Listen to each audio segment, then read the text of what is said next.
শিক্ষার্থী অরিত্র হাসানের মরদেহ কেন খুঁজে পাওয়া যায়নি, যার সংক্ষিপ্ত বর্ণনা এই ভিডিওর মাধ্যমে করতেছি।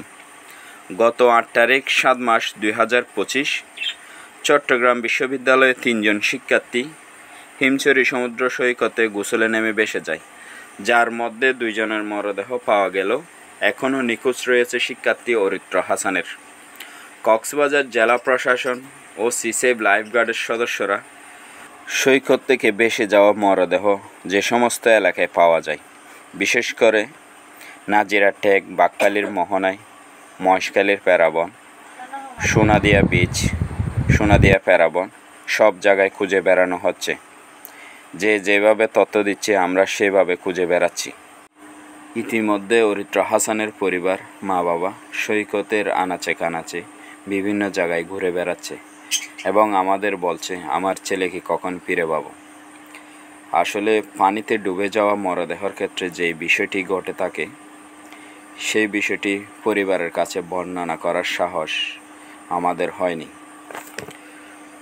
পানিতে ডুবে যাওয়া মরদেহ সাধারণত কয়েক ঘন্টা থেকে কয়েকদিনের মধ্যে ভেসে ওঠে।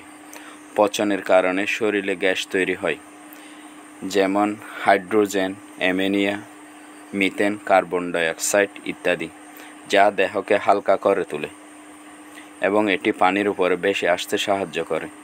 তবে কতদিন লাগবে তা নির্ভর করে পরিবেশের তাপমাত্রা, পানির গভীরতা, পানির স্রোত এবং মৃতদেহের আকারের উপর।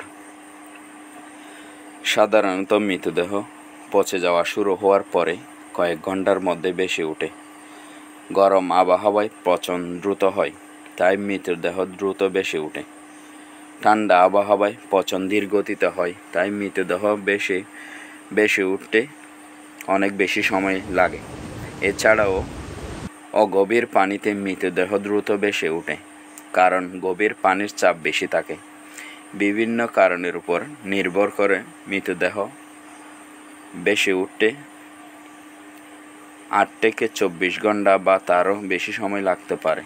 কিছু ক্ষেত্রে মৃতদেহ পচে যাওয়ার পরও ভেসে না ওঠে, যদি মৃতদেহের ওজন বেশি হয় বা পানির স্রোত খুব বেশি থাকে। ধন্যবাদ সবাইকে ভিডিওটি এতক্ষণ ধরে দেখার জন্য এবং তথ্যটি সবার কাছে ছড়িয়ে দিন। ধন্যবাদ।